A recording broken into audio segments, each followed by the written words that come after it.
이제 우리가 함께 찬양으로 고백하며 나갑시다.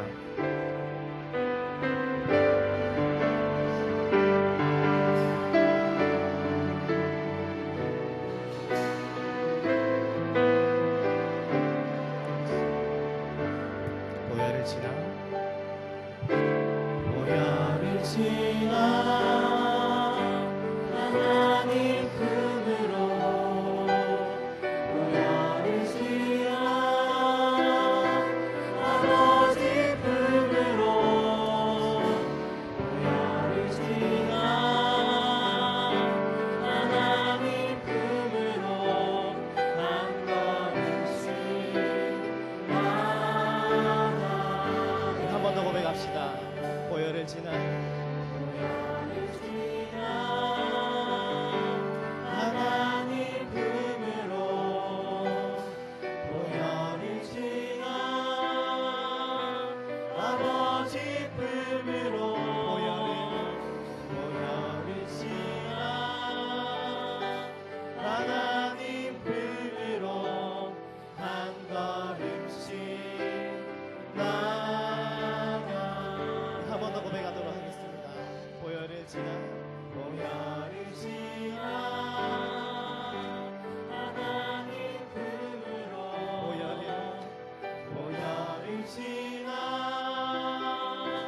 아버지 품으로 보혈을 지나 하나님 품으로 한 걸음씩 나가. 이제 고백합시다. 정귀한 주 보혈이 내 영을 새롭게 하시네. 정귀한 주 보혈이 내 영을 새롭게 하네. 보혈을 지나 하나님 품으로 보혈을 지나 아버지 품으로 보혈을 지나 하나님 품으로 한 걸음씩 나가. 고백하시면서 정귀한 주 보혈이 내 영을 새롭게 하시네. 정귀한 주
오늘 존귀한 주보혈이 내 영을 새롭게 하심을 믿으십니까? 아멘. 혹시 우리가 계속해서 우리 하나님을 찬양할 때에 이 시간 기쁜 마음을 가지고 함께 찬양하길 소원합니다.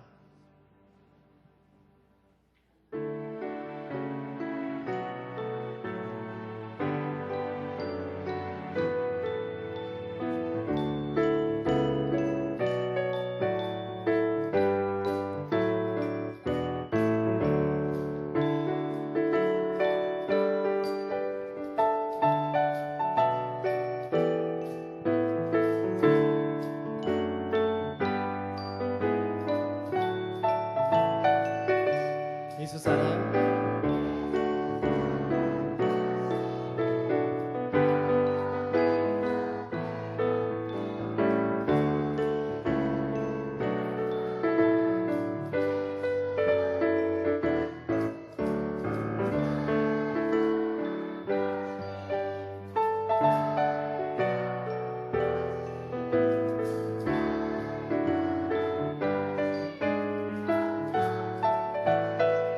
나를 사랑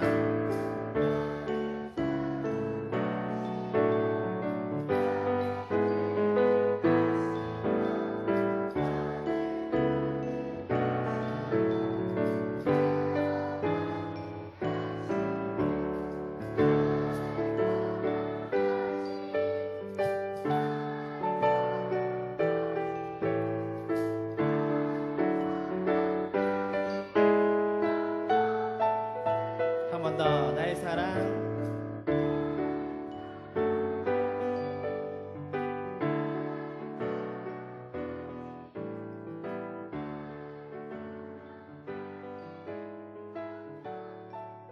다 함께 찬양하겠습니다. 내가 연약 내가 연약할수록 너를 귀히 여기사 높은 보좌 위에서 낮은 나를 우리 다시 박수 치시면서 날 사랑하신 날 사랑하신 나의 사랑 날 사랑하신 성경에서 세상 사는 동안에 세상 사는 동안에 나와 함께 하시고 세상 떠나가는 날 천국 가게 하사 나의 사랑 날 사랑하신 날 사랑하신 날 사랑하신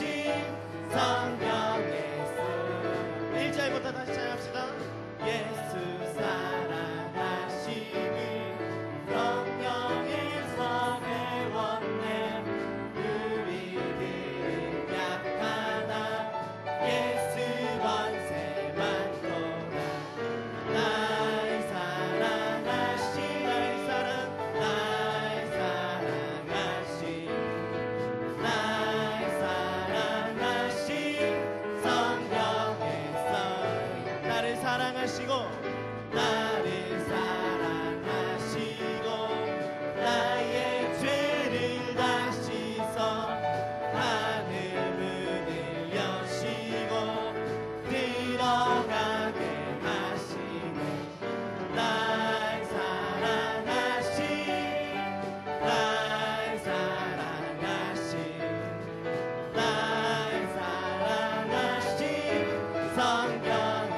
쓰였네 내가 연약할수록 내가 연약할수록 더욱 귀히 여기사 높은 보좌 위에서 낮은 나를 보시 날 사랑하심 날 사랑하신 날 사랑하신 나의 사랑 날 사랑하신 성경에 쓴 세상 사는 동안에 세상 사는 동안에 나와 함께 하시고 세상 떠나가는 날 천국 가게 하시 나의 사랑 날 사랑하신 날 사랑하신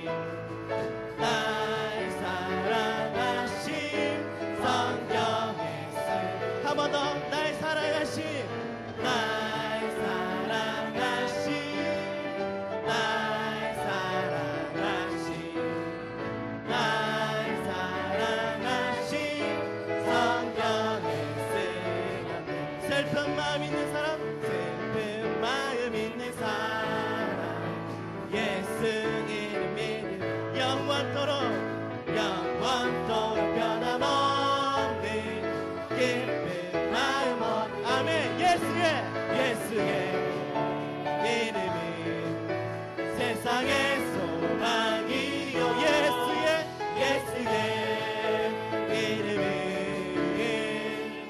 천국의 기쁨이 거룩하신 주의 이름 너의 함께 삼아 환난 시험 나갈 때에 주께 기도드려라. 예수의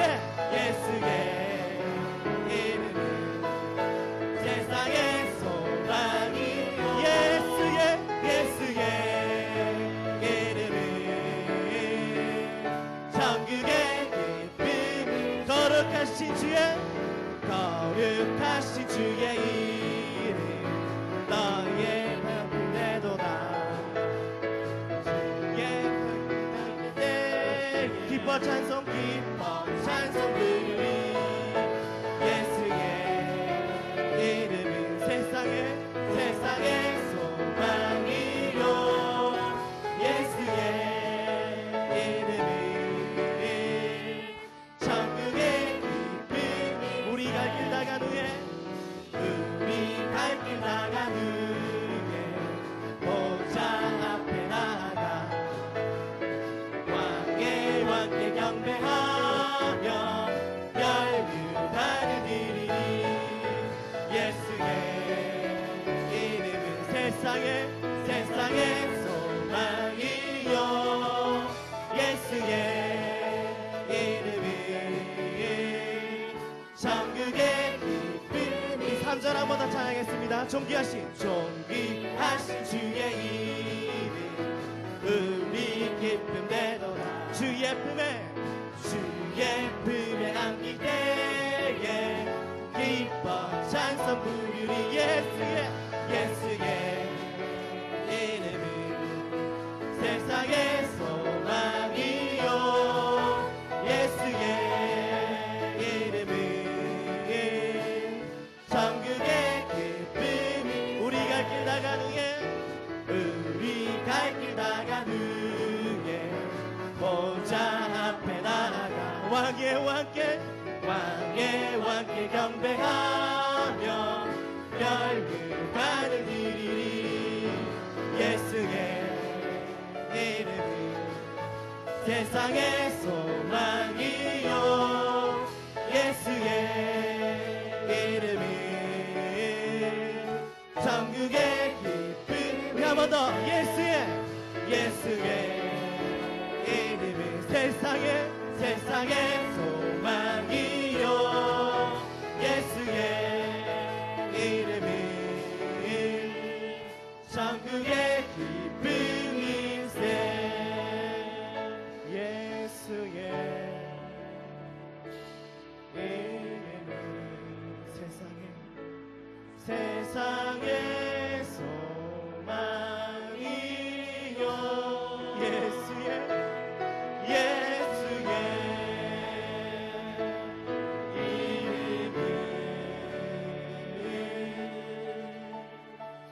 천국의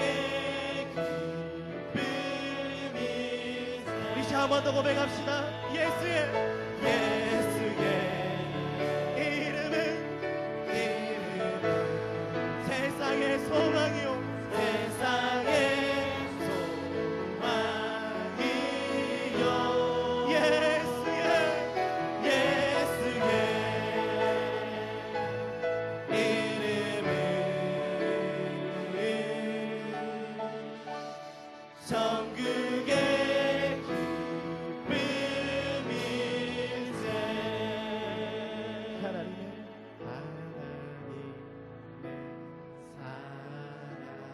사랑을 하나님의 평안을 바라보는 자 너의 모든 것 창조하신 우리 주님을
순교자의 삶을 사는 이에게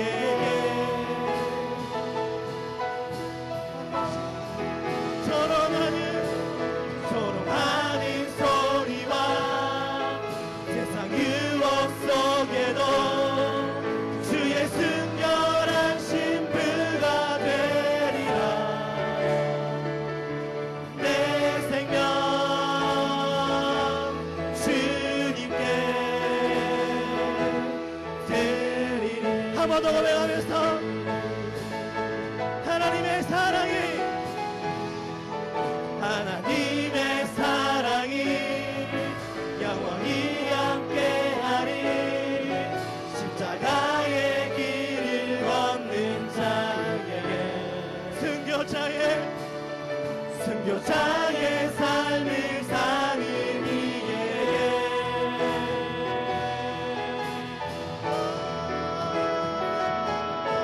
조롱하는 소리와 세상 유혹 속에도 주의 순결한 신부가 되리라. 내 생명 주님께 한 번 더 내 생명 주님께 내 생명 주님께 드리리. 이제 우리가 함께 기도하며 나갑시다. 하나님, 그렇습니다. 나를 사랑하신 그 하나님, 이 시간 내가 그 하나님 앞에 이 시간 예배하기를 원합니다. 하나님, 이 자리 가운데 임재하여 주시고 이 시간 나를 만져주시어서 이 자리 가운데서 나를 예배자로 세워주시고 오직 하나님만을 예배할 수 있는 자가 되게 하여 주시옵소서. 이 시간 나를 그렇게 사용하여 주시옵소서.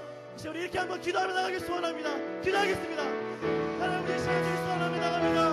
하나님, 이 시간 나를 붙잡아 주시옵소서. 하나님, 이 시간 나를 예배자로 세워주시옵소서. 아버지, 함께 해주시옵소서.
할렐루야. 살아계신 하나님, 오늘도 찬양 가운데 거하시는 성령 하나님께서 오늘 이 회중 가운데 성령께서 하늘문을 여시고 오늘 하늘의 귀한 은혜의 담비를 내려주신 하나님 감사합니다. 우리 하나님 두려워 말며 놀라지 말라고 하신 그 하나님께서 오늘도 우리의 찬양대의 헌신을 통해서 하나님이 영광을 받아주시고 하나님 아버지 한 줄 동안 우리가 하나님 말씀대로 순종하지 못했던 것 있다면 이 시간 주에 흘리신 십자가의 보혈로 덮어주셔서 오늘도 은혜의 보좌 앞에 담대히 나아가기를 원합니다. 주여 역사하시고 말씀하여 주시며 용서하여 주시옵소서. 하나님 아버지, 우리 교회는 아버지 예배에 감격하는 교회가 되기를 원합니다. 하나님 아버지, 우리 교회는 하나님의 말씀은 살았고 운동력이 있어 좌우의 어떤 낯선 검보다 이래서 홍과 영감이 간절과 골수를 찔러 쪼갤 뿐 아니라 우리의 마음의 심령까지도 감찰하신 그 말씀이 오늘 또 이 말씀이 역사하는 시간 되게 해 주옵소서. 사랑합니다. 주님, 오늘 또 이 예배당에 나올 때 하나님 아버지 믿음이 요시는 하나님을 기쁘시게 할 수 없사오니 하나님께 나아가는 자는 그가 반드시 계신 것과 그가 자기를 찾는 자들에게 상 주시님을 믿어야 될지라고 이러한 믿음으로 나오는 주의 성도들에게 하나님 아버지 예배당에 발만 뛰어도 그들의 가슴이 뜨거워지게 하여 주시고 아버지 예배당 안에서 하나님 앞에 앉기만 해도 그들의 가슴이 벅차서 아버지 눈두실이 뜨거워져서 눈물이 촉촉히 거둬지는 은혜의 담비가 내려짐으로 말미암아 하나님 아버지 우리 영적인 영안이 열려짐으로 말미암아 하나님 우리 마음속에 있던 어둠의 영이 떠나가고 문제가 해결되고 질병이 치유되며 닫혔던 영적인 문이 열려져서 예수 그리스도를 만나는 시간 되게 하여 주시옵소서. 아버지 말씀이 생활화되는 교회, 아버지 말씀이 자하면 자하고 우하면 우하는 정말 살아 역사하는 교회가 되게 하여 주시고 하나님 아버지 땅끝까지 주의 복음을 전하는 교회가 되게 하옵소서. 그러므로 너희는 모든 적소로 제자를 삼고 아버지 아들과 성령의 이름으로 세례를 주고 내가 내게 분반 모든 것을 가르쳐 지키라고 하신 하나님 아버지 우리 교회는 한 주일 동안 아버지 상처 입고 여러 가지 찌들은 마음을 가지고 여기에 모여서 하나님 앞에 예배하며 찬양하지만은 아버지 우리는 흩어지면은 해와 같이 밝은 모습으로 얼굴로 나가서 주의 복음을 전하는 성교의 귀한 사역과 전도의 사역을 감당하는 교회가 되게 하여 주시옵소서. 하나님 아버지 또한 은사대로 서로 섬기는 교회가 되게 하여 주옵소서.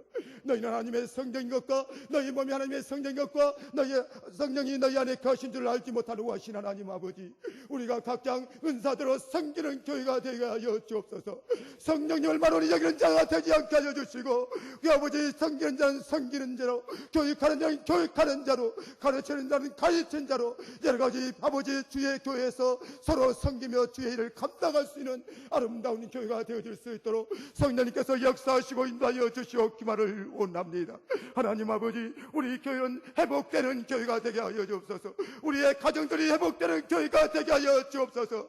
만물의 마지막이 가까웠으니 때를 너희는 정신을 차리고 깨어 근신하며 기도하라. 무엇보다 빛자 뜨겁게 사랑할지니 사랑은 허다한 죄를 닮는다고 하신 하나님 아버지 하나님 내 남편이 바로요 내 아내가 바로요 내 자녀가 바로요 하나님 아버지 내 모든 친척들이 바로이지만은 아버지 모세처럼 아버지 우리가 그리스도의 사랑으로 섬길 때 우리의 가정들이 회복되는 역사가 일어날 줄 믿습니다. 우리 교회가 아버지 더욱더 우리의 가정들이 깨진 가정들이 회복되어지고 나 같은 자녀가 돌아오고 아버지 나 같은 아내가 돌아오고 나 같은 남편이 돌아오는 역사가 일어나게 하여 주옵소서.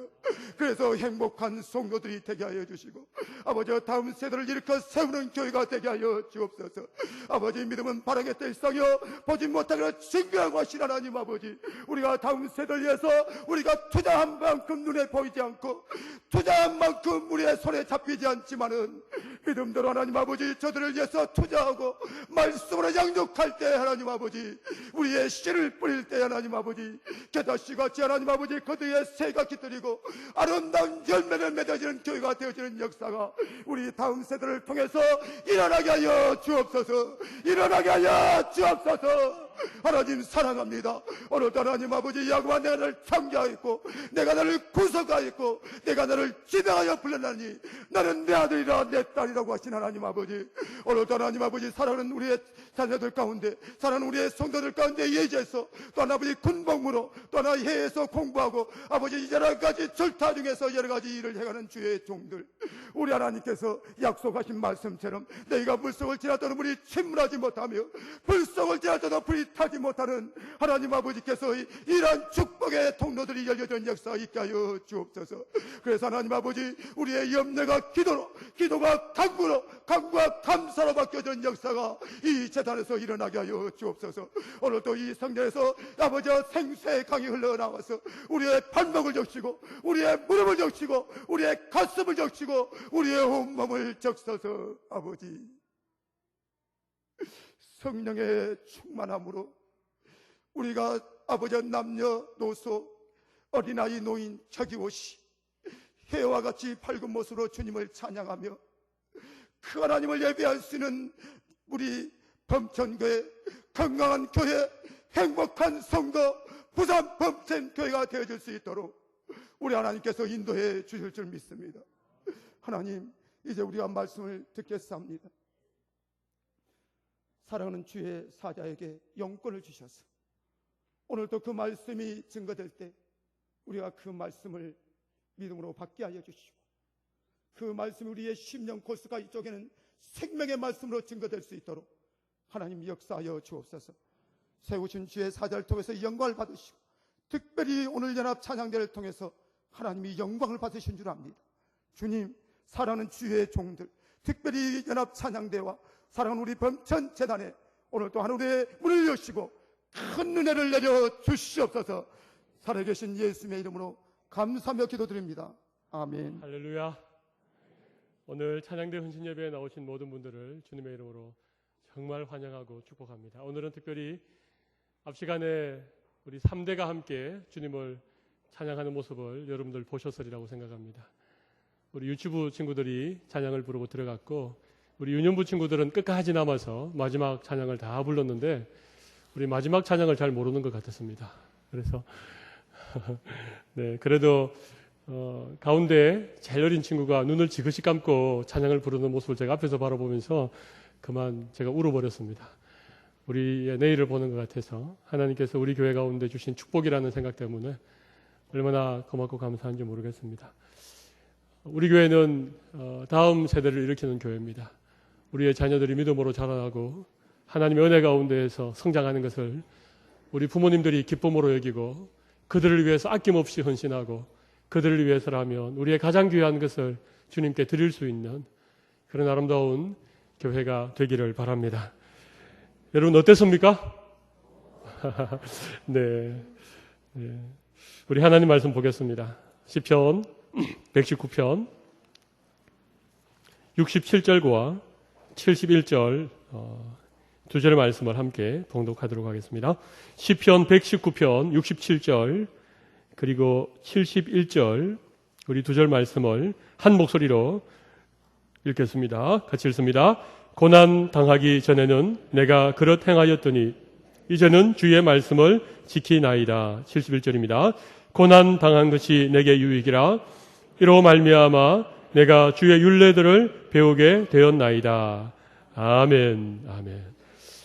계속해서 제가 말씀 묵상에 관한 설교를 하도록 하겠습니다. 오늘 찬양대 헌신 예배인데 사실은 오늘 찬양에 관한 말씀을 드렸으면 참 좋겠습니다만은 우리가 2월 한 달 동안 말씀 묵상에 관한 세미나를 진행하기로 했기 때문에 오늘은 이어서 제가 말씀을 전하겠고 대신에 우리 예배 마친 이후에 서울 사랑의 교회 영광 찬양대 지휘자이신 임창은 집사님 오셔서 찬양대원들을 대상으로 찬양 세미나를 하겠습니다.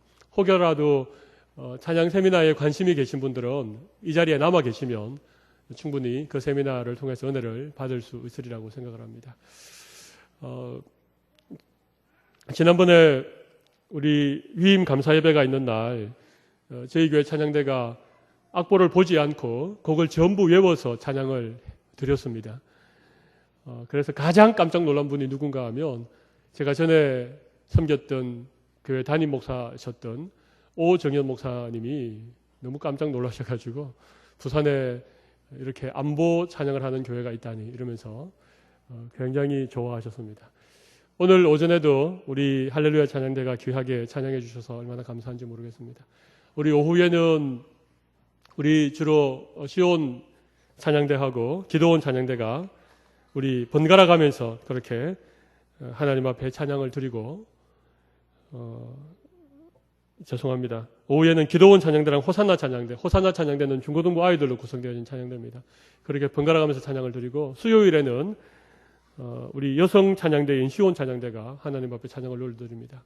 그래서 우리 교회는 이 네 찬양대가 계속해서 예배를 숨기고 있습니다. 저는 이것이 굉장히 중요한 의미를 가지고 있다고 생각합니다.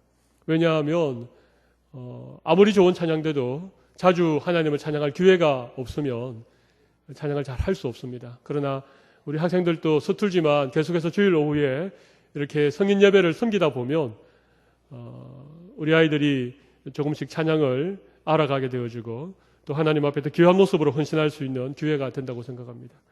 그리고 우리 교회의 자랑거리 가운데 하나는 유치부에도 찬양대가 있다는 것입니다. 유년부에도 찬양대가 있다는 것입니다. 그리고 초등부에도 찬양대가 있다는 것입니다. 오늘 앞에 나와서 찬양했던 꼬마 친구들이 바로 우리 교회 유치부 찬양대 대원들이고 유년부 찬양대 대원들이라는 사실을 여러분 혹시 아셨습니까? 모르셨지요? 예, 오늘 아시기 바랍니다. 그리고 여러분들 기도해 주실 것은 우리 교회는 어릴 때부터 마치 하나님의 그 성전에 올라갈 때 온 이스라엘 백성들이 함께 찬양을 한 것처럼 어린 시절부터 하나님을 찬양하는 일에 또 귀한 은혜를 경험하는 그런 교회가 될 수 있도록 여러분 기도해 주시기를 바라고요. 여러분 오늘 이렇게 그 한 50명 정도 앞에 나와서 이렇게 찬양을 같이 하니까 여러분 어떻습니까? 여러분 좀 익숙하지 않지만 저는 그렇게 생각을 해보았습니다. 앞에서 이렇게 찬양하는 모습을 보면서 이 시간 찬양 가운데 임하시는 하나님께서 이 자리에 임하셔서 우리의 찬양하는 모습을 하나님이 만약 보고 계셨다면 어린아이에서부터 또 우리 중고등부 친구들 또 대학 청년부 그리고 30대 40대 어른들 그리고 뒤쪽에 보면 나이 많은 그런 성도님들까지 그렇게 함께 어우러져서 하나님을 찬양하는 모습을 하나님이 만약에 이 자리에 오셔서 그것을 보고 그 찬양을 흠양해 주셨다면 하나님이 얼마나 기뻐하셨을까. 그래서 제가 하나님의 마음을 생각하니까 제 마음이 이렇게 벅차오르는 것입니다. 그렇게 마음이 이렇게 벅차오르는데 맨 앞에 있는 유치부 친구가 눈을 감고 이렇게 찬양을 하는 걸 보면서 정말 감격하고 말았습니다. 여러분 참 오늘은 아름다운 그런 시간입니다. 우리가 굳이 말씀을 생각하지 않아도 주님 앞에 올려드린 이 찬양 하나만으로도 이미 모든 은혜를 받았으리라고 생각을 합니다. 여러분 오늘 들어오실 때 받으신 유인물 한번 펼쳐보십시오. 지난 시간에 제가 관찰에 관하여서 말씀을 드렸습니다. 큐티를 잘하는 사람은 관찰을 잘하는 사람이다 그렇게 말씀드렸고 관찰을 잘하기 위하여서는 선입견을 버려야 된다 이런 말씀 드렸습니다. 그리고 1.1핵이라도 빼거나 더할 수 없다 그렇게 말씀을 드렸습니다. 연애편지를 읽듯이 샅샅이 토시 하나까지 빼먹지 말고 성경을 잘 읽어야 된다 그 말씀을 드렸습니다. 그리고 세 번째로 중요한 것은 내가 원하는 것을 보지 말고 하나님께서 원하는 것을 보아야 된다는 것입니다. 여러분 빌립보서 4장 13절 잘 아는 말씀이죠. 내게 능력 주시는 자 안에서 내가 모든 것을 할 수 있느니라. 여러분 이 말씀 불가능은 없다 그런 의미일까요? 많은 사람들이 이 빌립보서 4장 13절 말씀을 그런 의미로 해석하고 그런 의미로 사용합니다마는 여러분 사실 그렇지 않습니다. 빌립보서 4장 13절의 앞의 문맥은 어떤 문맥입니까? 사도 바울이 내가 빈부에 체할 줄도 알고 궁핍에 체할 줄도 알고 배부름과 배고픔의 일체의 비결을 내가 배웠다. 그렇게 고백하고 난 다음에 내가 어떠한 형편에서든지 자족하기를 배웠다. 그렇게 고백하고 나서 내게 능력 주시는 자 안에서 내가 모든 것을 할 수 있느니라. 그렇게 말씀하시는 것입니다. 그래서 여기 능력 주시는 자 안에서 모든 것을 할 수 있다는 말은 어떤 의미입니까? 어떤 상황에서도 하나님으로 인하여 자족할 수 있다. 이런 얘기입니다. 그죠? 어떠한 어려운 상황에서 어떠한 고난 가운데에서도 내게 능력 주시는 하나님 안에서 내가 감사할 수 있고 내가 자족할 수 있고 내가 기뻐할 수 있고 내가 그 고난을 넉넉히 이길 수 있다. 이런 고백이 빌립보서 4장 13절의 고백입니다. 그런데 이것을 요 구절만 똑 떼가지고 불가능은 없다. 믿는 자에게는 불가능은 없다. 그렇게 사용해야 해서는 되는 구절이 아니라고 하는 것입니다. 적극적인 사고방식을 뒷받침하는 구절이거나 아니면 믿음의 은사를 너무 지나치게 강조해서 여러분 그렇게 얘기하는 분들의 근거가 되는 그런 성경 구절이 결단코 아니라고 하는 것입니다. 여러분 이단의 특징이 뭔지 아십니까? 이단도 똑같이 성경을 얘기합니다. 성경에 나와 있는 구절을 다 인용을 합니다. 그런데 이단들이 인용하는 구절들을 가만히 보면 문맥을 무시하고 자기가 주장하고자 하는 그 주장을 뒷받침하기 위해서 성경 구절을 다 사용합니다. 그러면 안 된다는 것입니다. 반드시 문맥을 따라 읽어야 되고 내가 원하는 것 대신 하나님께서 이 본문의 말씀을 통하여 우리에게 무엇을 깨닫기를 원하는가 하는 것을 보아야 된다는 거죠. 하나님의 관점에서 읽어보는 것이 관찰을 잘하는 비결입니다. 그래서 여러분이 좋아하는 구절만 속속 뺏어 읽지 마시고 성경을 전체적으로 읽으셔야 된다는 것입니다. 여러분 오늘 읽었던 본문 말씀은 어떻습니까? 고난당하는 것이 내게 유익이라. 여러분 맞습니까? 고난당하는 게 유익입니까? 네. 예수 믿고 형통한 은혜가 있으시기를 바랍니다. 이러면 모두 다 아멘 이렇게 하고요. 하나님이 오늘 우리 가운데 치유의 은혜를 베풀어 주시기를 원합니다. 이러면 전부 다 아멘 이러는데 고난 당하는 것이 유익입니다. 이러면 아무도 아멘을 안 하세요. 벌써 우리 마음에 어떻습니까? 내가 듣기 좋아하는 말씀, 나에게 위로가 되고 나에게 힘이 되는 말씀만을 들으려고 하는 그런 마음들이 있다는 것입니다. 그러니까 똑같은 설교를 듣고 똑같은 말씀을 읽어도 언제나 보면 다 그것을 아전인수 아십니까? 자기가 그냥 편리한 대로 해석을 하는 것입니다. 아전인수는 모르셔도 됩니다. 그러나 중요한 것은 우리 청년들은 아전인수를 꼭 외워 놓으십시오. 아전인수.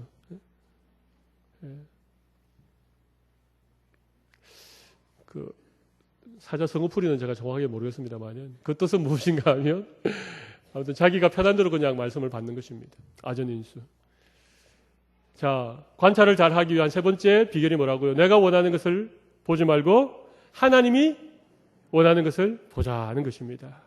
예, 자, 그렇게 세 가지죠. 첫 번째는 선입견을 버려라. 두 번째는 1.1핵이라도 빼거나 더할 수 없다. 세 번째는 내가 원하는 것 대신 하나님께서 원하는 것을 보자는 것입니다. 다 되셨죠? 다 되셨죠? 네, 넘어갑니다. 강조되는 것을 주목하라. 육하 원칙에 따라 본문을 살펴보라. 문맥을 따라 전체 그림을 이해하라. 접속사, 인칭대명사, 지시대명사를 풀어보라. 이런 것이 있는데요. 자, 마가복음 9장 14절 한번 펼쳐보십시오. 마가복음 9장 14절. 마가복음 9장 14절.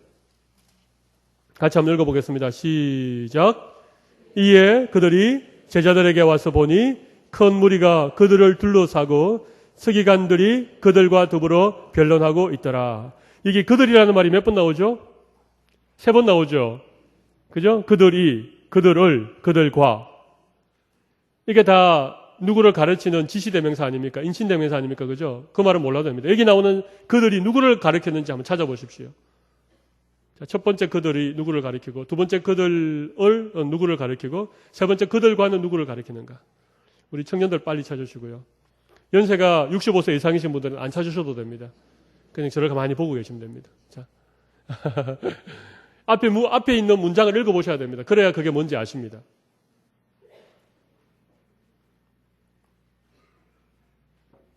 제가 누구를 한번 시켜보도록 하겠습니다.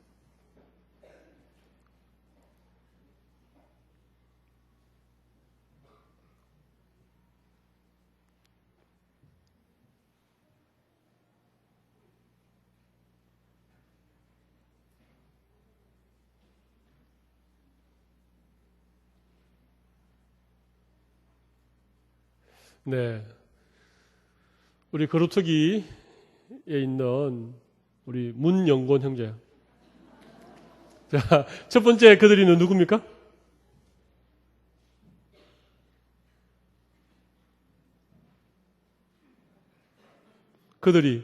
첫 번째 그들이는 누굴까요?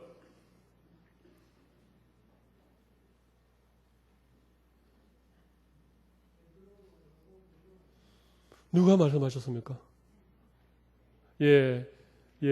첫 번째 그들은 예수님과 함께 변화상에 올라갔던 사람들입니다. 맞죠? 그죠? 예, 그러니까 예수님과 베드로, 야고보, 요한 이 네 명을 가리키는 것이 그들입니다. 그들이. 예수님과 제자들이 산에서 내려와서 보니까 어떻게 되었다고요? 제자들에게 와서 보니 큰 무리가 그들을 둘러싸고 이게 그들은 누굽니까? 산에 올라갔던 제자들입니까? 아니면 땅에 남아있던 제자들입니까? 그렇지요. 이 그들은 남아있는 제자들을 말합니다. 남아있는 제자들. 그죠? 그들을 둘러싸고 서기관들이 그들과 더불어 변론하고 있더라. 세 번째 그들은 누굽니까? 그들과는? 여기도 역시 남아있던 9명의 제자들을 말하죠. 그러니까 똑같은 한 절 안에 나와 있는 그들과 그들을 이 세 가지가 다르다는 것입니다. 이런 것들을 좀 잘 살펴보는 것이 관찰에 있어서 중요한 것입니다. 오늘 이 말씀은 우리 거루터기와 또 한울타리에 해당되는 말씀이고 또 우리 집사님들, 권사님들 가운데에서도 이런 말씀들을 좀 잘 살펴보면서 읽어보는 것이 성경을 잘 내용을 관찰할 수 있는 비결이 된다는 것입니다. 또 그런 거 있잖아요. 그곳에 이런 거에 나올 때 그곳이 어딜까? 그곳이 예루살렘일까? 아니면 그곳이 사마리아일까? 이런 걸 좀 알아보셔야 되겠죠. 그때에 예수님께서 무엇 얘기하는데 그때가 언제인가? 그때가 6월절 전인가? 아니면 명절 끝날인가? 그때가 아침인가? 저녁인가? 이런 걸 생각을 해보셔야 된다는 얘기입니다. 무슨 얘기인지 이해가 되십니까? 그 성경을 읽을 때에 뭐 그들, 그때, 그곳, 이 사람, 뭐 이곳, 이때 이런 것이 나오면 그냥 뭐 대충 넘어가지 마시고 성경을 찬찬히 읽어보면서 그것이 언제를 말하는 것이며 그들이 누구를 말하는 것이며 어느 장소를 말하는 것인가 이런 것들을 한번 잘 살펴보는 것이 중요하다는 것입니다. 여러분 이해가 되셨습니까? 네. 네, 된 줄로 생각하고 넘어가도록 하겠습니다. 제가 언제 다음에 한번 주중에 큐티 세미나를 정식으로 한번 하겠습니다. 우리 전 교인을 대상으로 하는 것은 좀 깊이 있게 세세하게 할 수 없어서 이렇게 좀 쉽게 넘어가겠습니다만 다음에 할 때에는 제가 좀 야무딱지게 자원하는 분들에게 조금 시간을 길게 가지고 그렇게 한번 세미나를 진행하는 기회를 가지도록 하겠습니다. 자, 그 다음에 이렇게 관찰이 중요하다는 것이죠. 그 다음에 관찰을 하고 나면 그 다음에는 뭘 해야 됩니까? 묵상을 해야 됩니다. 묵상이라고 하는 것은 우리가 본문을 읽고 관찰한 것을 조금 더 깊이 생각해 보는 것입니다. 조금 더 깊이 있게 생각해 보는 것을 의미하는 것입니다. 묵상을 잘 하려면 질문을 만들어야 되는데 왜 질문을 만드시면 됩니다. 왜 질문? 사전이나 주석의 도움을 받기 전에 본문 속에서 의미를 찾고 생각해 보자는 것입니다. 여러분 뭐 집에 나와 있는 성경 해설 또는 어떤 사전 또 여러 뭐 주석 이런 것들 찾지 말고 본인이 한번 본문에 있는 내용을 가지고 고민을 해보는 것입니다. 주인공의 입장에서 묵상해 보는 것이고 행간을 읽고 거룩한 상상력을 동원하라. 다 넘어가도록 하겠습니다. 묵상을 잘 하려면 몇 가지 질문을 만들어 보는데 하나님은 어떤 분이신가? 오늘 본문에 하나님이 어떤 분으로 소개되어지고 있는가? 그 다음에 내가 버려야 될 죄는 무엇인가? 내가 순종해야 될 명령은 무엇인가? 내가 발견한 진리나 교훈은 무엇인가? 이런 것들을 찾아보는 것이 묵상입니다. 하나님이 어떤 분이신지를 찾아보는 것입니다. 여러분 오늘 오전 말씀 중에 히브리서 4장 16절에는 어떤 하나님으로 우리에게 소개되어지고 있습니까? 긍휼하신 하나님으로 소개되어지고 있죠. 또 어떤 하나님이었죠? 때를 따라 돕는 하나님이었었죠. 또 어떤 하나님이셨죠? 네, 그 다음에는 없죠. 아무튼 이렇게 찾아보는 것입니다. 본문 속에서 어떤 하나님가를 찾아보시는 것이고 내가 깨닫는 죄가 무엇인가? 내게 주는 교훈은 무엇인가? 이런 것들을 한번 찾아보면서 묵상을 할 수 있습니다. 그리고 제가 중요한 묵상의 틀 몇 가지를 말씀을 드리도록 하겠습니다. 예. 지금 3번 합니다. 괄호 3번. 네. 너무 빨리 지나갔지요? 예. 괜찮습니다. 이거 지나가도 다 됩니다. 제가 다 옛날에 해봤기 때문에 빨리 지나갔습니다. 예. 자, 그 다음에 3번입니다. 3번에 1번을 같이 한번 읽어보겠습니다. 시작.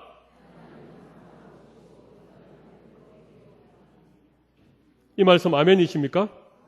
여러분 성경을 읽고 성경을 묵상하고 또 성경을 여러분들이 정말 이렇게 큐티를 할 때에 제일 중요한 원리가 무엇인가 하면 하나님은 항상 오르시다는 것입니다.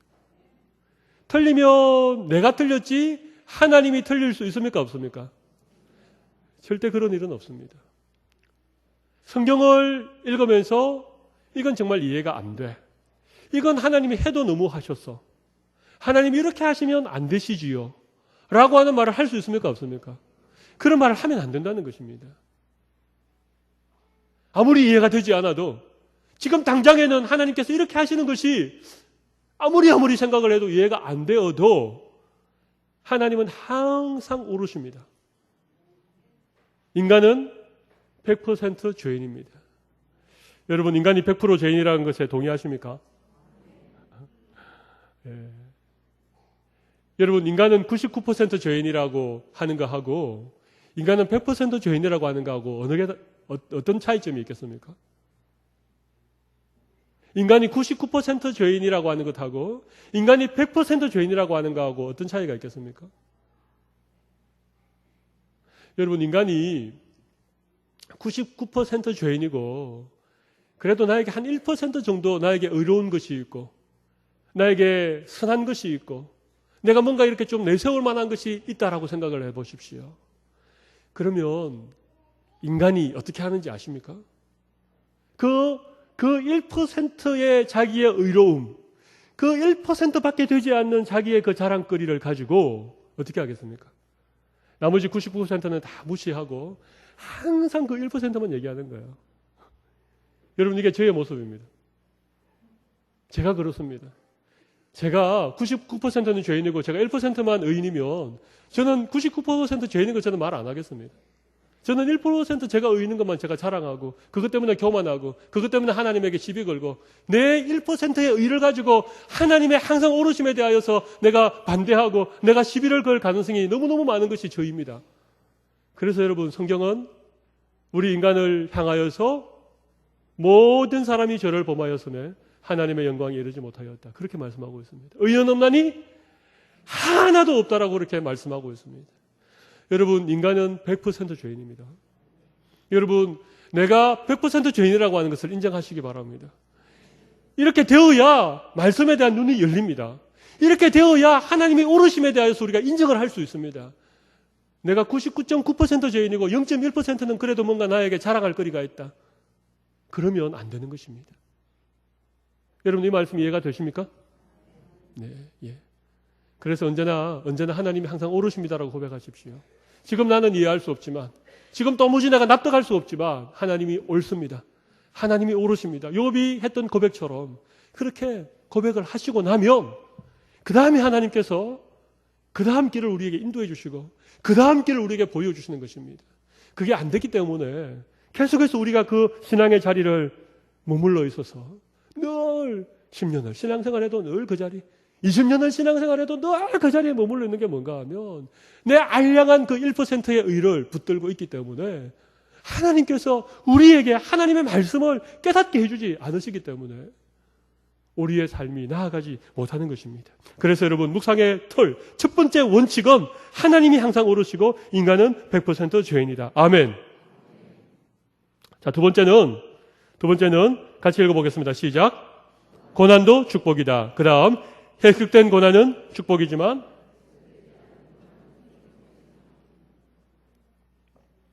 여러분, 오늘 우리가 읽었던 71절 말씀에는 고난당한 것이 내게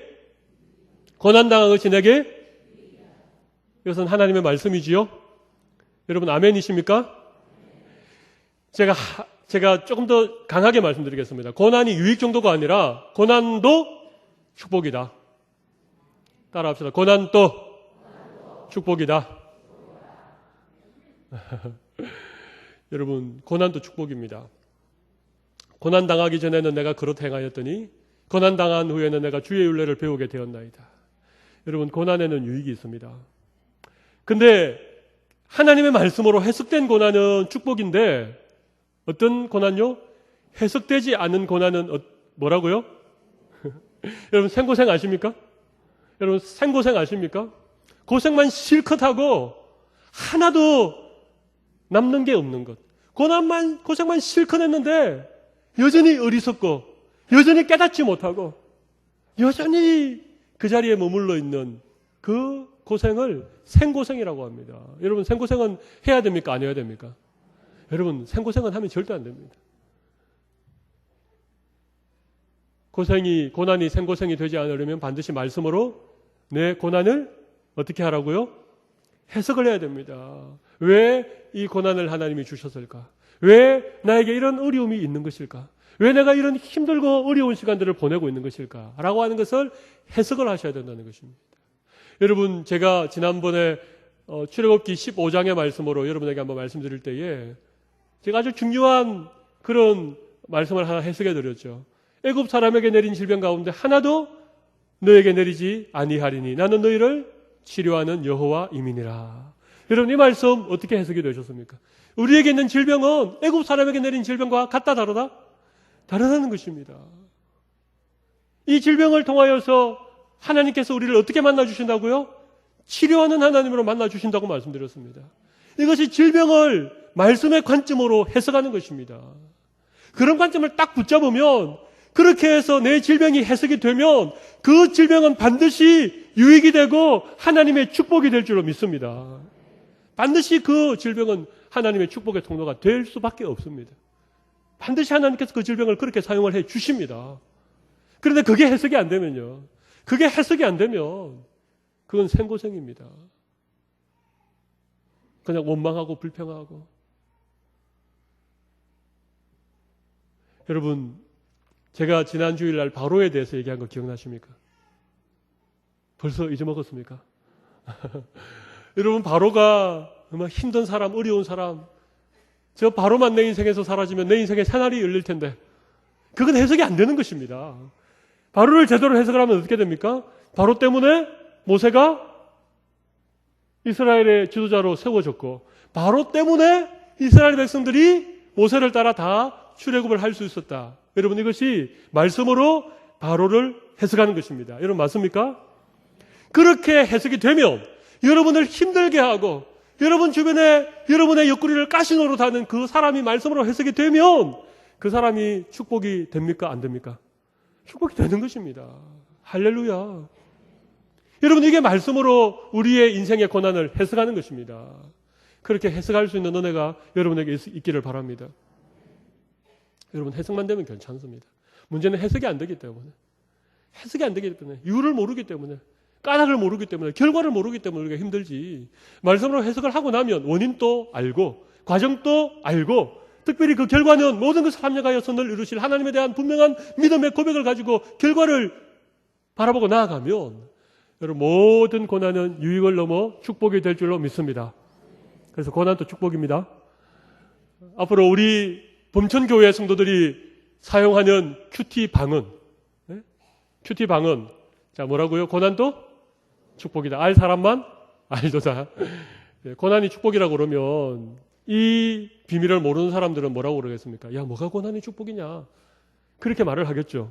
그러나 오늘 해석된 고난은 축복이라고 하는 사실을 우리가 오늘 말씀을 통해서 배웠으니까 우리는 고난도 축복이다. 그렇게 선포하시고, 고난이 찾아오면 고난이 유익이라고 그렇게 믿음으로 하나님 앞에 기도할 수 있는 우리 모두가 되시면 좋겠습니다.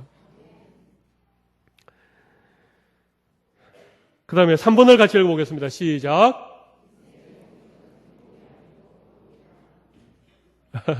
여러분, 이 말씀에 동의하십니까? 예, 10분만 동의를 하셨습니다. 자, 다시 한번 읽어보겠습니다. 시작. 인생의 목적은 행복이 아니고 거룩이다. 이 말씀 믿습니까?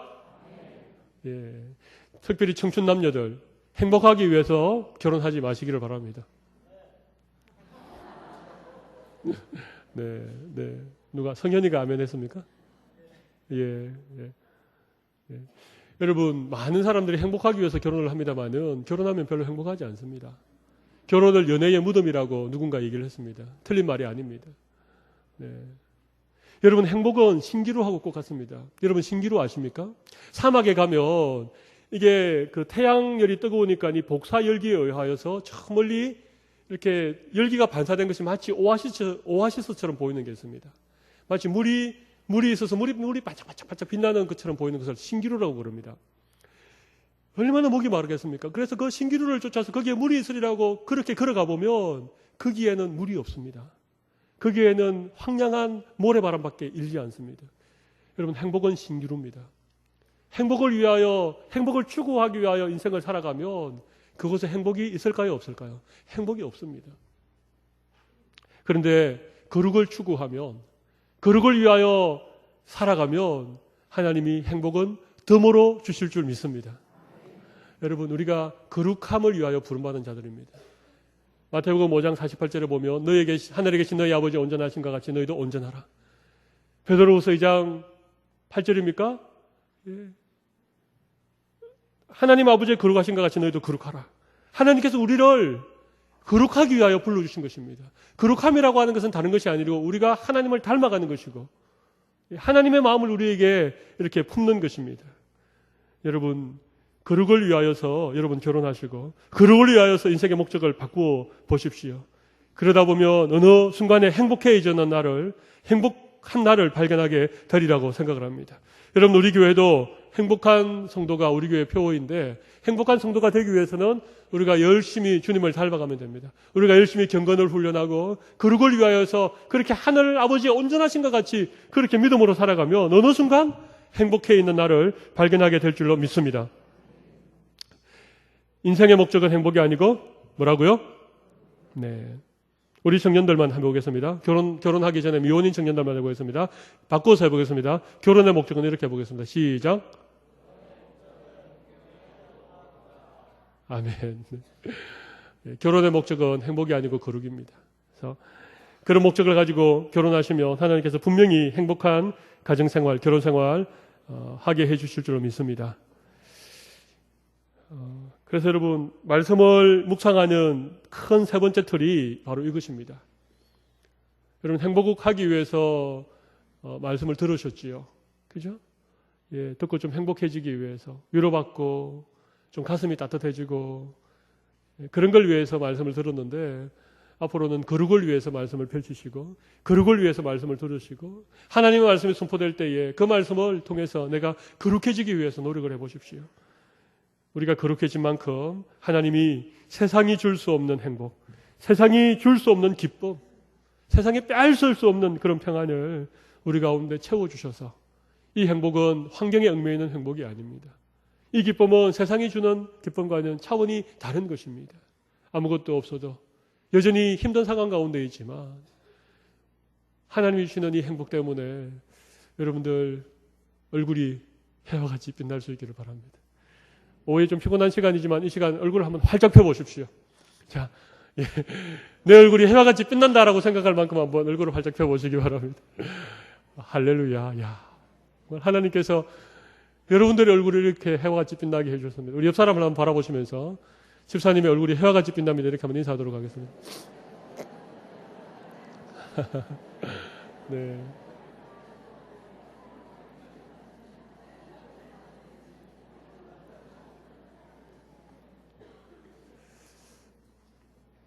우리 맨 앞줄에 있는 친구들이 중등부 친구들이에요. 중등부? 고등부? 예, 고개를 들라. 네. 목사님이 하는 얘기를 알아듣겠습니까? 잘 모르겠지요. 예, 몰라도 돼요. 예. 그렇지만 이 자리에 앉아 있는 것 자체가 하나님의 은혜입니다. 우리 맨 앞줄에 앉아 있는 우리 여학생 얼굴을 잘 살펴보십시오, 여러분. 앞으로 우리 교회에 뭐라고 해야 될까? 네. 우리 교회 얼굴들, 네. 다들 얼마나 예쁜지 모르겠습니다. 네. 너무너무 감사하고요. 지지난주에 우리 친구들이 저희 아파트를 방문해가지고 편지를 적어 놓고 갔습니다. 네. 가지고 편지지도 아닌 경비실에서 이렇게 이면지 하나 얻어가지고 이렇게. 그런데 얼마나 그 편지를 읽는 순간 영혼의 엔돌핀이 돌아가지고 주일 저녁에 그 피곤한 시간에 하나님이 피곤을 싹 씻어주셨습니다. 그리고 지난 주일에는 제가 우리 청년대학부에 말씀 묵상에 관한 특강을 하나 했는데 우리 청년들이, 우리 대학생들이 앨범을 3개를 만들어 주었습니다. 그 앨범에 보면 자기 사진을 하나 찍고 그게 간단하게 자기 소개를 하고 또 간단한 편지를 썼습니다. 앨범이 3권이었습니다. 여러분, 제가 지난 주일날 새벽 기도하고 오전 예배 설교하고 오후에 청년부 특강하고 오후에 또 오후 예배 드리고 그렇게 해서 참 피곤하더라고요. 사랑의 교회는 주일 예배가 여름에는 6번 있고 또 동절기에는 5번 있습니다. 그래서 5번을 다 설교를 하고 마지막 예배 시간에 오정현 목사님이 늘 하는 얘기가 나는 매 주일마다 죽음과 부활을 경험한다. 이렇게 얘기를 하십니다. 오후 예배면 참 옆에서 보기가 애처롭습니다. 이게 얼굴이 너무 축이 나가지고. 예.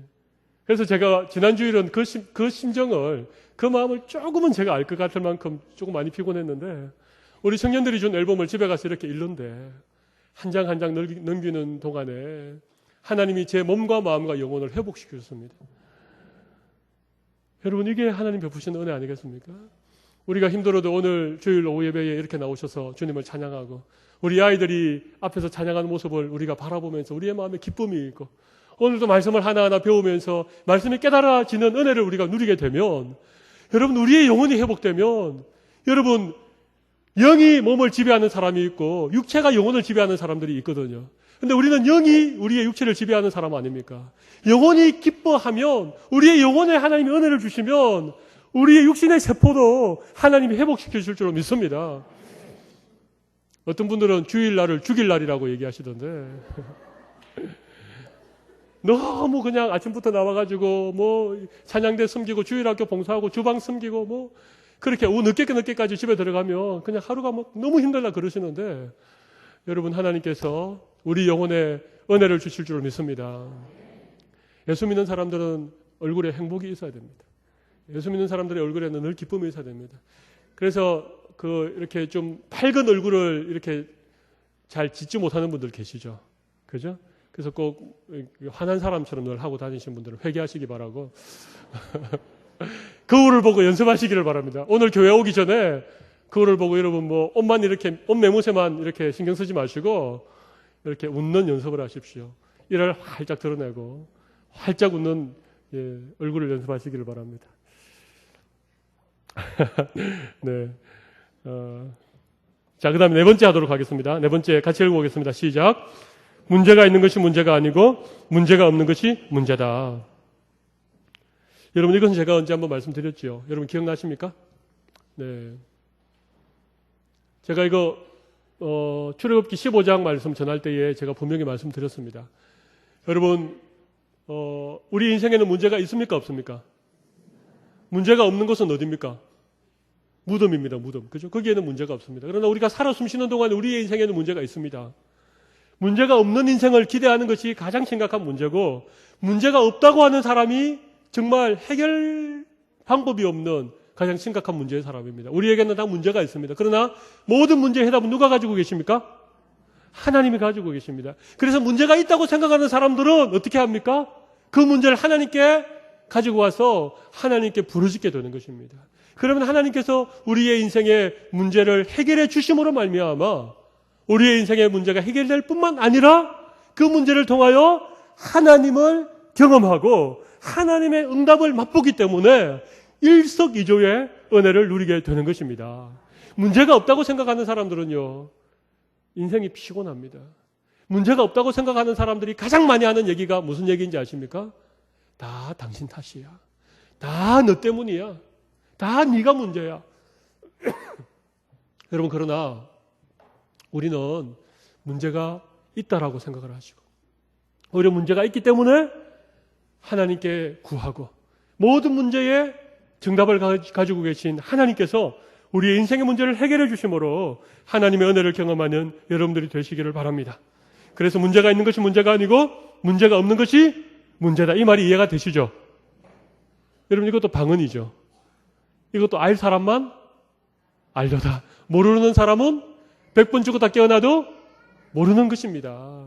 그래서 우리가 말씀을 배웠으니까 이제 문제를 너무 심각하게 생각하지 마시고 너무 문제에 붙잡혀서 여러분의 인생을 피곤하게 살아가지 마시고 문제가 딱 생기면 여러분 문제로부터 한 발 뒤로 물러나서 문제 배후에 계신 하나님을 바라볼 수 있는 믿음의 눈을 여시기를 바랍니다.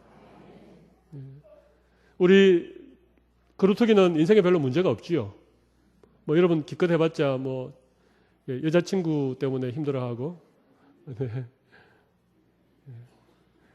여러분 그래도 우리 인생의 고난은 절대치의 고난이 다 있다고 제가 말씀을 드렸습니다. 예. 우리가 볼 때는 별거 아닌 것 같아도 당하는 당사자는 너무너무 힘들고 어려운 것입니다. 여러분 태산에 걸려 넘어지는 사람이 있을까요? 없을까요? 작은 돌뿌리에 걸려 넘어지는 사람이 있을까요? 없을까요? 그렇습니다. 태산에 걸려 넘어지는 사람은 아무도 없습니다. 큰 문제고 어려운 문제는요 다 하나님 앞에 벅벅기고 하나님 앞에 그렇게 자세를 낮추기 때문에 태산에 걸려 넘어지지 않습니다. 그러나 넘어지는 것이 언제 넘어진다고요? 아주 조그마한 돌뿌리에 걸려서 넘어지는 것입니다. 별거 아니라고 생각하는 그것이 더 심각한 문제일 수 있습니다. 우리의 인생에는 크고 작은 문제들이 있고 그 문제들은 다 우리가 넘어질 수 있는 문제들입니다. 그러나 문제를 하나님께 올려드리면 하나님께서 은혜를 주실 줄로 믿습니다. 우리 대학생들도 작은 문제라고 가벼이 여기지 말고 진짜 내 신발 안에 있는 조그만한 돌멩이가 힘들지 않습니까? 그죠? 다 그런 것입니다. 그러니까 모두가 내가 겪고 있는 고난이 가장 큰 고난이고 내가 겪고 있는 문제가 제일 심각한 문제입니다. 남의 문제는요. 아무리 힘들고 어려워도 그건 남의 문제이기 때문에 내가 그렇게 힘들지 않습니다. 어쩔 수 없이 우리가 그렇습니다. 자, 이렇게 제가 묵상의 틀 4가지를 말씀드렸습니다. 다시 한번 정리해 볼까요? 첫 번째는 하나님은 항상 오르시고 인간은 100% 죄인이다. 두 번째는 고난도 축복이다. 해석된 고난은 축복이지만 해석되지 않는 고난은 생고생이다. 세 번째, 인생의 목적은 행복이 아니고 거룩이다. 네 번째, 문제가 있는 것이 문제가 아니고 문제가 없는 것이 문제다. 여러분, 이 4가지가 다 이해가 되십니까? 이해가 되시면 고개를 한번 끄덕여 보십시오. 예, 감사합니다. 여러분, 이 4가지만 제대로 이해가 되어줘도, 적어도 이 4가지 정도만 여러분이 제대로 이해만 하고 있고 이해가 잘 안 되더라도 이걸 좀 외우십시오. 이걸 좀 외우고 계시면 여러분의 삶에 참 많은 것들이 바뀌어지게 됩니다. 저는 그렇게 확신합니다. 제가 그랬었고 또 저 주위에 많은 분들이 이런 말씀들 때문에 좀 인생이 바뀌어지는 것을 제가 보았습니다. 여러분들도 이 묵상의 틀 4가지를 꼭 기억하시고, 제가 이 4가지 틀은 앞으로 말씀 전할 때마다 제가 계속해서 이런 틀을 가지고 여러분에게 말씀을 좀 해석하고 전해드리기를 원합니다. 기대가 되시기를 바랍니다. 자, 마지막 4번째, 느낀 점을 정리하라입니다. 느낀 점. 이렇게 말씀을 묵상하고 상상력을 동원하고 이렇게 하다 보면 말씀 가운데 딱 나에게 부딪혀오는, 내 마음에 이렇게 감동으로 다가오는 말씀이 있기 마련입니다. 그래서 이 느낀 점을 우리가 정리를 하셔야 되는데, 쉽게 말하면 느낀 점이라고 하는 것은 나 찾기입니다. 나 찾기. 말씀 가운데서 나를 찾아내는 것이고, 그 다음에 말씀이 대단히 중요합니다. 같이 한번 읽어볼까요? 말씀의 거울에 나를 비추는 것입니다. 여러분, 말씀의 거울에 나 비추기, 줄을 쫙 그으십시오. 말씀을 읽고 묵상하고 말씀 가운데 느낀 점을 찾을 때에 반드시 누구를 찾아야 된다고요? 나를 찾아야 되고, 말씀의 거울을 누구를 비추어야 된다고요? 나를 비추어야 되는 거예요. 그런데 말씀의 거울에 내가 안 비추고 다른 사람이 비추는 순간 뭔가 잘못된 것입니다. 그 말씀의 거울에 남편의 얼굴이 비친다. 그러면 심각한 것입니다. 오늘 이 말씀은 내가 들어야 될 말씀이 아니고 내 남편이 꼭 들어야 되는 말씀인데, 그러면 안 되는 것입니다. 아이고, 목사님이 오늘 이 설교를 이 집사에게 하나 보다. 그건 아닙니다. 모든 설교는 누구를 향해서 하는 말씀입니까? 나를 향해서 하는 말씀입니다. 그게 좋은 말씀이든지, 그게 좀 어려운 말씀이든지, 그게 위로의 말씀이든지, 우리의 죄를 지적하는 말씀이든지, 모든 말씀은 다 나에게 한다라고 생각하고 말씀을 들으셔야 되고, 말씀을 읽고 묵상할 때에도 언제나 말씀의 거울에 누구를 비추어야 됩니까? 그럼요, 여러분 거울을 비춰보십시오. 여러분의 집에 있는 거울에 여러분을 비춰보십시오. 거기에 여러분이 안 비치고 다른 사람이 비치면요, 약간 이렇게 몸에 소름이 돋지 않습니까? 제 아파트 엘리베이터에는요, 거울이 있는데요, 캄캄한 새벽에 혼자서 엘리베이터를 타고 내려오면요, 좀 으시시하시죠. 예. 혹시나 거울을 보면서 소스라치게 놀라시는 분이 있습니까? 아니, 저게 나란 말인가 이러면서. 예. 너무 새벽에 그냥 잠결에 일어나가지고 머리가 막 부슬부슬하고, 예, 눈곱이 붙어있고 이래가지고 막 그렇게 놀라는 건 괜찮습니다. 그러나 진짜 그 거울에 내가 아닌 그 누군가 비친다고 생각해 보십시오. 말씀의 거울에 누가 비쳐야 된다고요? 내가 비쳐야 되는 거예요. 그게 느낀 점입니다. 말씀에서 나를 찾는 것입니다. 모든 하나님의 말씀은 나를 향하여서 주시는 말씀입니다. 어떤 부부가 결혼식만 갔다 오면 꼭 다툰답니다. 주례하시는 목사님이 에베소서 5장 말씀을 가지고 남편들에게 아내를 사랑하라, 예수님이 교회를 위해 자기의 목숨을 준 것처럼 아내를 사랑하라, 그렇게 말씀하시고, 아내들에게는 남편에게 복종하되 교회가 예수님에게 하는 것처럼 남편에게 복종하라, 이렇게 말씀하셨는데, 항상 누구 말만 듣는 것입니까? 남편은 아내에게 주는 말만 듣고, 봐라, 목사님이 복종하라 안 카드나. 그러니까 아내는 뭐라 그럽니까? 생명을 주기까지 사랑하라 그러는데 당신 나 사랑해? 뭐 이러면서. 그러니까 그 집안에 어려움이 있는 것입니다. 그 말씀을 들으면 어떻게 해야 되겠습니까? 여보, 내가 오늘 목사님 말씀 듣고 보니까 목숨을 주기까지 당신을 사랑하라 그랬는데 내가 그렇게 사랑하지 못한 것을 회개하오, 용서해 주시기를 바라오. 뭐 이렇게 대화가 오고 가야 네, 제대로 된 가정인데, 항상 그걸 우리가 거꾸로 하는 것이죠. 그래서 여러분, 느낀 점은 쉽습니다. 느낀 점은 나 찾기, 말씀의 거울에 나 비추기. 그렇게 하시면 말씀을 통해서 우리가 하나님의 음성을 들을 수 있고, 예, 말씀 묵상을 잘 할 수 있습니다. 우리 시간이 좀 많이 갔기 때문에 거기 출애굽기 15장은 제가 지지난주에 설교했던 말씀입니다. 예. 네, 한번 여러분들 그 말씀을 다시 한번 이번 주 중에 꼭 한번 펼쳐보십시오. 그래서 이미 설교를 한번 들었던 말씀이고 또 우리가 큐티를 배웠기 때문에 그 본문을 가지고 여러분 한번 좀 여러분 나름대로 한번 관찰도 하시고 묵상도 하시고 그 말씀 가운데 느낀 점도 한번 찾아보시기를 바랍니다. 그래서 다음 주일날 오시면 제가 이제 마지막 마무리 적용하는 이제 말씀을 어떻게 우리의 삶에 적용을 시킬 것인가 하는 그 부분에 대해서 제가 여러분에게 말씀을 좀 전하도록 하겠습니다. 이 시간 한번 기도하도록 하겠습니다. 다 같이 하나님 앞에 마음을 모두어서 한번 기도하겠습니다. 기도할 때 이렇게 한번 기도합시다. 하나님, 그동안 많은 말씀을 들었는데 그것을 나에게 이렇게 적용시키지 못하고 그 말씀의 거울에 나를 비추어 보지 못하고 자꾸만 이 말씀은 누가 들어야 되는데 오늘 이 얘기는 우리 남편이 들었으면 좋았을 텐데 오늘 이 본문의 말씀은 우리 교회 박 집사가 들었으면 좋았을 텐데 만약에 그렇게 했다면 하나님, 그것이 아니고 모든 말씀은 나에게 하는 말씀으로 하나님의 말씀의 거울에 나를 비추어 보게 하여 주시옵소서. 하나님은 항상 오르시고 나는 100% 죄인인 것을 고백하게 하시고 고난도 축복임을 깨닫게 하여 주시고 그리고 우리의 인생의 목적은 행복이 아니고 거룩이라고 하는 것을 그렇게 우리가 믿음으로 고백하게 하시고 문제가 있어도 정답을 가지고 계신 하나님 계시기 때문에 문제가 없는 것이 문제지 문제가 있는 것이 문제가 아니라고 하는 사실을 다 같이 한번 하나님 앞에 믿음으로 고백하며 나아가겠습니다. 다 같이 한번 통성으로 기도하겠습니다. 살아계신 아버지 하나님,